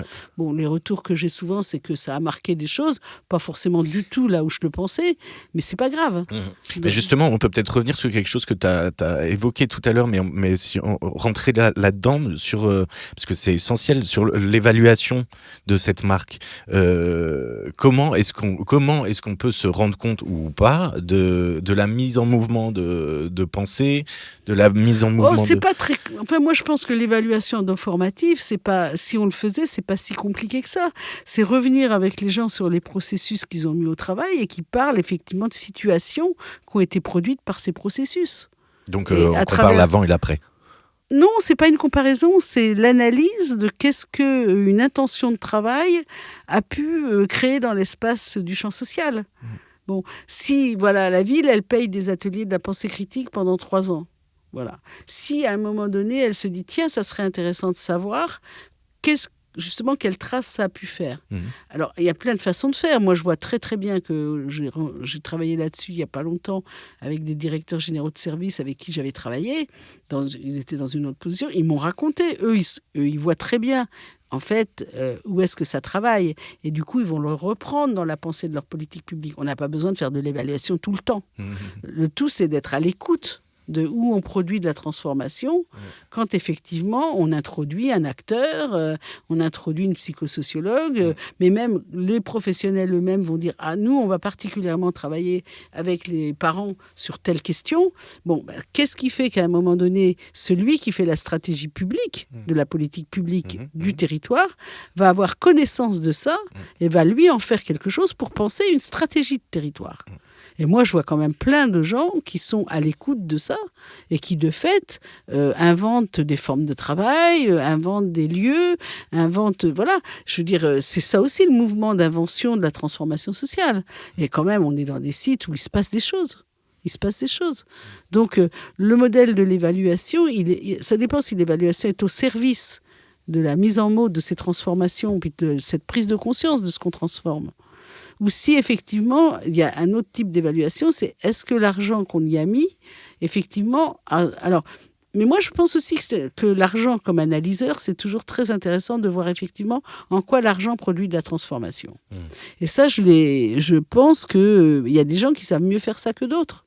Mais les banquiers de la Caisse des dépôts, c'était passionnant. Tous ces mecs-là, ils avaient bossé sur l'habitat, ils avaient travaillé beaucoup sur ce que c'est que transformer un habitat. Ils savaient effectivement identifier en quoi leur argent avait servi la transformation de l'habitat. Dans le champ social, éducatif, c'est plus difficile à faire. C'est beaucoup plus difficile à faire que d'aller effectivement voir si l'argent il a bien été utilisé à ouvrir un restaurant qui va faire le lien entre les habitants du quartier et la maison de retraite. Bon, la transformation est-ce que l'argent a vraiment servi à permettre de mieux penser la pensée critique ? c'est quand même beaucoup plus compliqué. Par contre, se dire qu'on ne sait peut-être pas exactement faire un lien aussi direct, mais on peut se dire quand même que cet investissement qu'on a fait avec Joël Bordet, eh ben, il a pu ouvrir quelque chose. Et d'ailleurs, on va faire que les professionnels qui s'en ont investi vont pouvoir le tenir. Je vais donner un exemple très précis. Moi, je travaille avec des groupes de professionnels qui sont tous dans des structures différentes. Il y a la médiathèque, il y a les éducateurs, il y a les animateurs, il y a il y a le CPE du collège, etc. S'il n'y a pas un pilote à un moment donné, qui n'est pas moi, mais qui va reprendre ce partenariat de ce que j'appelle l'hospitalité éducative et qui va faire vivre un partenariat, d'ailleurs peut-être pas seulement sur la pensée critique, mais s'il n'y a pas un chef de projet, c'est un tiers réunificateur. C'est un tiers de politique de territoire. Ouais. C'est-à-dire, il n'y aura pas de pensée du territoire et chacun reviendra dans sa structure. Et quand même, ce qu'on avait inventé avec la politique de la ville, c'est des chefs de projet de territoire.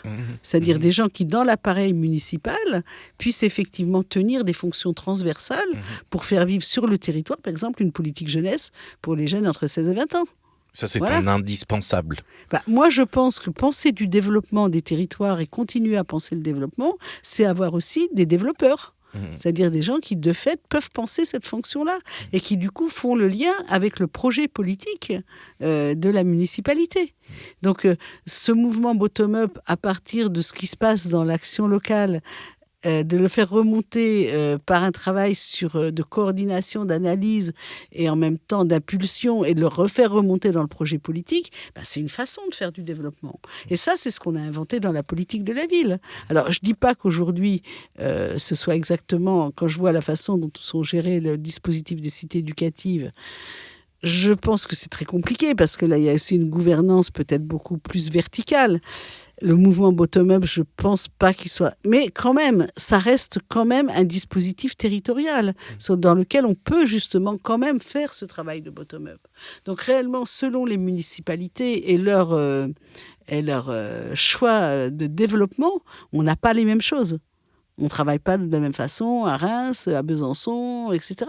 Donc là, on a aussi... Et là, c'est vrai que c'est intéressant quand même que les professionnels de l'éducation au quotidien, à mon avis, aient une meilleure connaissance de ce que c'est que de faire du développement de territoire.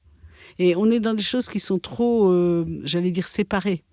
C'est-à-dire que l'éducateur de prévention, avant qu'il ait vraiment une conscience de ce que c'est qu'un territoire, un développement, c'est pas sa culture de base. C'est même pas forcément sa question. Mais est-ce que c'est grave ? Oui, parce que d'une certaine façon, cette notion d'aller bosser avec les autres, outre le plaisir que ça peut donner, elle n'aura pas de fonction sociopolitique pour lui, parce qu'il n'aura pas de conscience du territoire. Mais s'il y en a qui l'ont pour lui, cette conscience-là. Moi, je pense qu'à un moment donné, pour qu'il soit acteur de ça, il faut qu'il en comprenne le sens. Et il faut qu'il en soit partie prenante. Il faut aussi que le chef de projet, il puisse se dire, si les éducateurs ne partagent pas ça avec moi, je ne pourrais pas le faire. T'es quand même une héritière des Lumières, hein. En tout cas, d'une certaine, je ne sais pas si c'est les Lumières, mais d'une certaine rationalité, de mettre des mots sur les choses pour éclairer ce qu'on est en train de faire. Ça, c'est sûr que je suis convaincue que, en plus, c'est mon métier. Il y a peut-être quelque chose qui peut paraître contradictoire dans ce que tu nous racontes là, c'est que cette politique-là, ce mouvement-là, il doit être porté par le local, et en même temps, comme tu nous disais tout à l'heure, pour créer du commun, ce qui est quand même l'objectif, ça doit se penser à un niveau plus large, au moins national. En fait, alors, la question on gère peut-être cette sur laquelle contradiction aujourd'hui on est un peu limité, c'est une analyse peut-être... En tout cas, je pense qu'il y a quand même deux limites en fait aujourd'hui au modèle que je suis en train de dire là, qui s'est un peu développé. Il y a deux impasses pour moi. C'est l'impasse avec les habitants. C'est-à-dire que je pense qu'on a fait beaucoup de choses dans des dispositifs qui ont entraîné effectivement des capacités territoriales, des capacités collectives nouvelles, mais que les habitants, les adultes eux-mêmes, ils n'ont pas été assez investis dedans. Et que là, il y a trop de choses. Par exemple, moi, j'ai jamais réussi. Là, je suis peut-être en train de réussir, je ne sais pas. Mais jusqu'ici, je n'ai jamais réussi à faire un projet qui serait à l'initiative des habitants. Les financements que j'ai eus, ça a toujours été porté par des professionnels. Donc il y a quand même quelque chose d'ascendant dans le... Alors c'est vrai que les professionnels, ils portent aussi des fois des projets d'habitants. Mais c'est quand même pas la même chose. Si c'est des habitants qui te concernent et qui te disent « Attends Joël, là, on vient travailler avec toi. Et là, je suis en train de commencer un projet avec des femmes qui se sont organisées parce qu'elles ont perdu des enfants et qui ont organisé des associations pour lutter contre les meurtres de jeunes entre eux. Et aujourd'hui, ces femmes me demandent à moi de travailler avec elles. Et là, maintenant, on va aller chercher des financements auprès de l'action publique pour travailler justement à essayer de co-construire quelque chose ensemble, de qu'est-ce qu'on fait, comment on analyse. Voilà. Et ben, cette demande-là, je l'ai eue très rarement dans mon travail. Et ça, c'est quand même quelque chose de très intéressant. Parce qu'aussi, on est sur des situations tragiques, très, très limites. Mais que quand même, ce soit des habitants qui disent, bon, ben maintenant, on va y aller avec une psychosociologue parce qu'on a besoin aussi d'aller plus loin, ça va nous permettre de réfléchir, etc. Et que des éducateurs se mettent au service de ça pour aller chercher l'argent. Mais en faisant, et c'est vrai que tout ce qu'on cherche, ce que je cherche dans ce projet, c'est que les femmes en question soient totalement, elles sont l'équivalent. Elles apportent, leur savoir de la question. Elles apportent leur travail de connaissance. Elles mettent au travail leur vision des choses. Et je suis à leur service. C'est pas la même chose. Et c'est pas la même chose que d'être au service, d'ailleurs, des éducateurs. Donc là, il y a des choses en train de bouger. Et je me dis, tiens, c'est intéressant sur la place de ce qu'on pourrait appeler la société civile, mais qui n'est pas professionnalisée, mais qui est portée par les gens. Et le début, quand même, de la politique de la ville, c'était les associations de locataires. Ce n'était pas les professionnels. Donc je pense qu'il y a eu aussi une technicisation de la politique de la ville, alors il faudrait y revenir, mais qui fait que cette capacité des habitants à pouvoir dire, mais nous, c'est ça qui nous intéresse. Et tu vas être à notre service, et pas l'inverse. Et là, il y a quand même beaucoup de choses qu'il faudrait travailler. C'est la technicité de la question de la politique de la ville qui fait ça, qui rend ça impossible. On ne va pas résoudre ça en 3 minutes. On demandera à Michel Didier. C'est pas le moment. Non, il faut revenir sur toute l'histoire de comment c'est de travailler les dispositifs. Mais l'autre impasse, effectivement, je pense, qui est aujourd'hui dans cette approche que je décrivais, c'est la reprise nationale. C'est que quand même, aujourd'hui, dans une société qui est pilotée plus par le néolibéralisme n'a aucun intérêt à faire du développement local, comme je suis en train de le parler, parce que ça fait monter des contre-pouvoirs qui, évidemment, font créer de la demande sociale. La demande sociale, elle va créer de la demande d'argent, et donc c'est l'inverse d'une position de restriction de l'argent public.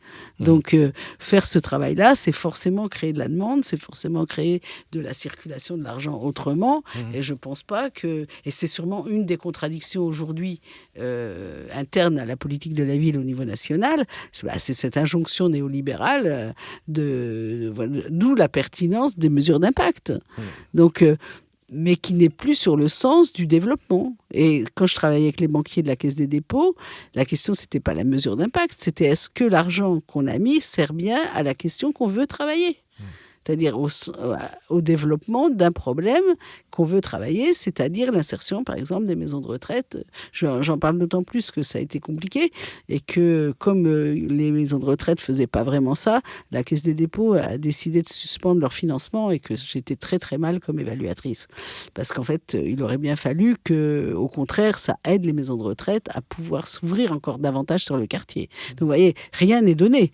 Mais la pensée du développement qu'il y avait à l'époque, avec les banquiers de la Caisse des dépôts au niveau national du secteur habitat, moi j'ai énormément appris.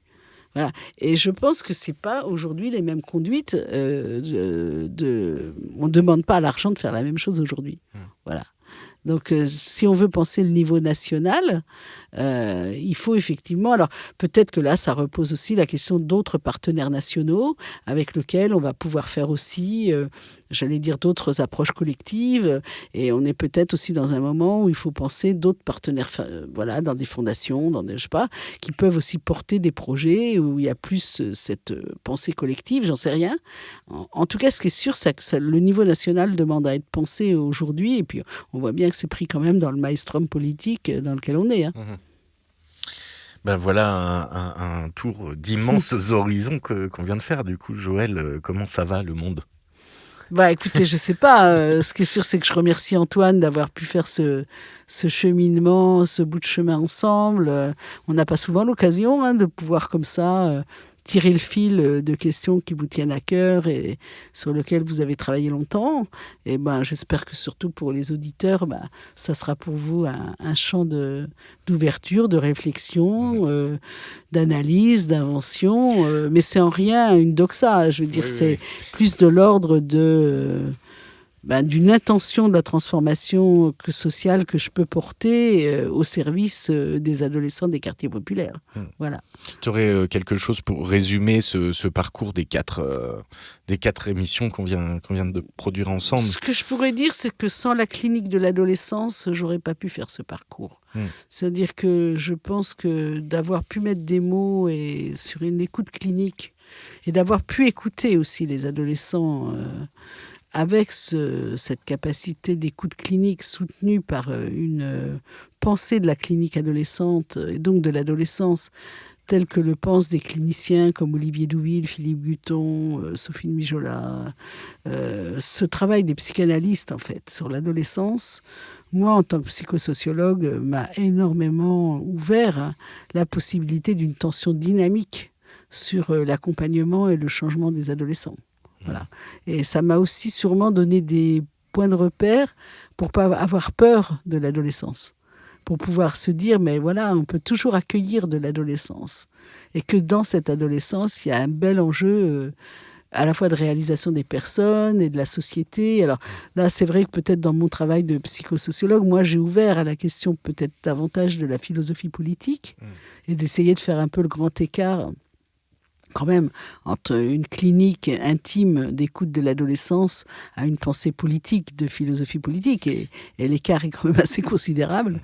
Donc voilà, c'est le chemin que j'ai essayé de faire. Et dans une géographie mondiale, ça c'est une donnée importante aussi. Oui, géographie mondiale, il faut être modeste. J'ai surtout travaillé en France, mais enfin le fait d'aller travailler ailleurs et de pouvoir raisonner avec ailleurs m'a beaucoup fait penser la France.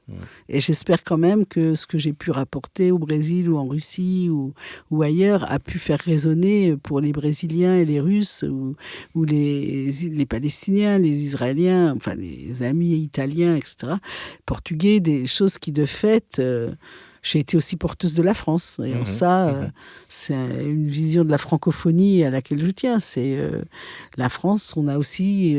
j'ai eu la chance d'être payée tout le temps par l'action publique et d'être française. Et que ma façon aussi, c'est de me mettre en résonance avec d'autres. Mais ce que j'ai appris avec mes amis brésiliens m'a beaucoup servi pour la France. Mais je pourrais dire ça aussi de l'outre-mer. Je pense que les expériences ou les rencontres, le travail que j'ai pu faire... alors, c'est pas la même chose, évidemment, que le Brésil. On est bien tous français. Mais cependant, quand on est en Nouvelle-Calédonie, en Guyane, en Martinique, la question, quand même, du rapport à l'autre, à la France, aux questions postcoloniales, aux questions post-ouvrières, elle est quand même très posée. Et que, oui, elle n'est pas tout à fait la même que c'est celle pas la qu'on peut même, vivre mais en elle est même métropole, spécifique dans chaque territoire d'outre-mer. Oui.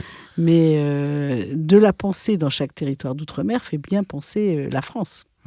Et que moi, j'ai appris beaucoup à Mayotte, j'ai appris beaucoup en Nouvelle-Calédonie, et ce sont des territoires, je trouve, absolument importants sur l'évolution de la philosophie politique du monde, en fait. Et donc, des tout petits territoires comme ça peuvent être en fait des grands indicateurs des grandes transformations mondiales. Et aussi de la responsabilité de la France dans ces transformations.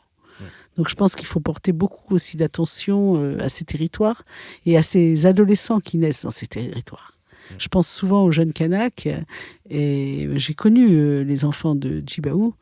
Et je vois bien ce que c'est la difficulté d'un héritage comme celui de Djibaou pour des générations de jeunes Kanaks aujourd'hui. Et je suis quand même très triste de penser les événements qui ont eu lieu, parce qu'il y a bien quelque chose dans cette façon de faire son adolescence et sa jeunesse en Kanaki qui est vraiment très difficile. Et ils cassent pas, ils brûlent pas par hasard. Et ça, c'est aussi quelque chose d'important. C'est que je ne pense jamais que la violence, elle est aveugle. La violence, elle vient dire quelque chose. La question, c'est qu'est-ce qu'elle vient dire ? Elle est symptôme. Elle est symptôme. Ouais. Elle est symptôme. Et c'est notre responsabilité de l'adulte de l'entendre comme symptôme. et d'essayer de lui conférer du sens le mieux possible pour aussi transformer avec les jeunes ce rapport à la violence. Parce que moi, je ne peux pas accepter que des jeunes, de leur énergie pulsionnelle, en fassent une autodestruction.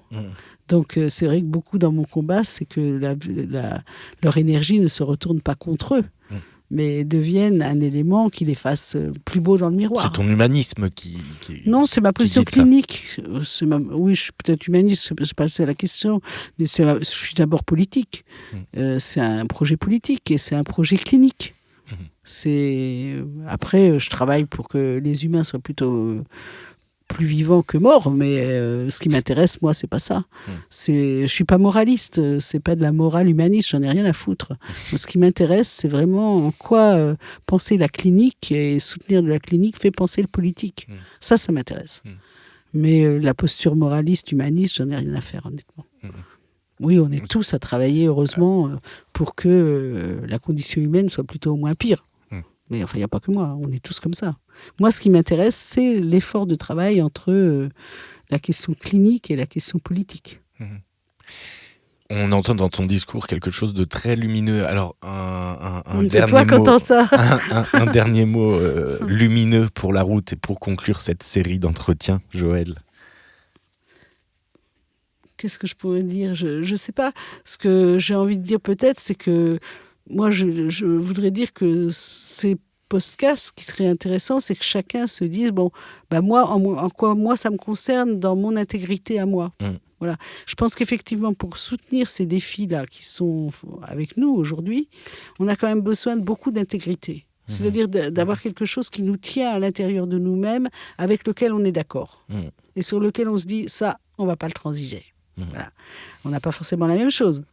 Mais on a besoin d'une intégrité interne pour se dire ça, je ne lâche pas. Voilà. Et ça, je ne lâcherai jamais. Voilà. Et ça, je pense que les jeunes, ils sont tout de suite sensibles à ça. C'est-à-dire, je pense que quand ils ont avec eux des gens intègres, qui tiennent quelque chose d'une intégrité et qui leur est bénéfique. Ça se reconnaît. Ils le reconnaissent tout de suite. Et ça, je pense qu'il y a quelque chose aussi là dans le travail à faire sur soi-même, pour se dire que les jeunes, de toute façon, ils vous reçoivent immédiatement. Et que ça, c'est aussi quelque chose de l'adolescence. Ceux qui ne se le disent pas, mais ils le vivent. Et qu'ils vous acceptent ou ils ne vous acceptent pas. Et on peut très bien ne pas être accepté. On laisse à disposition une bibliographie pour s'approprier et pousser plus loin toute cette pensée. Merci infiniment, Joëlle Bordet, pour ce partage, pour cette générosité, pour ce cheminement de pensée. Merci beaucoup. On y va, on va se mettre au travail et puis faire en sorte que le monde aille mieux. Merci beaucoup, merci à tous les fidèles auditeurs, auditrices. Merci à ta luminosité. Et on se retrouve dans d'autres émissions de Carnet d'Art Podcast que vous pourrez retrouver évidemment sur carnetdartpodcast.com et sur votre plateforme d'écoute préférée.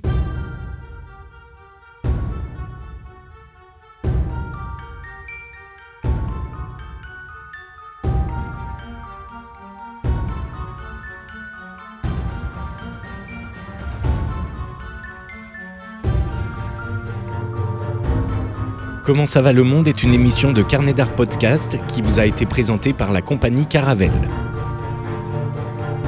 Un programme produit par Antoine Guillot, réalisé par Jérémy Buatier. Vous pouvez nous retrouver sur votre plateforme d'écoute préférée et vous abonner pour ne rater aucun épisode.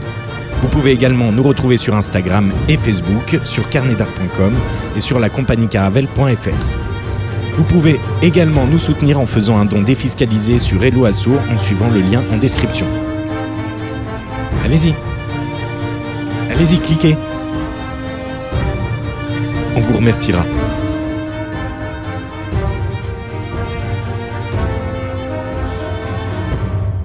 Allez, gros bisous.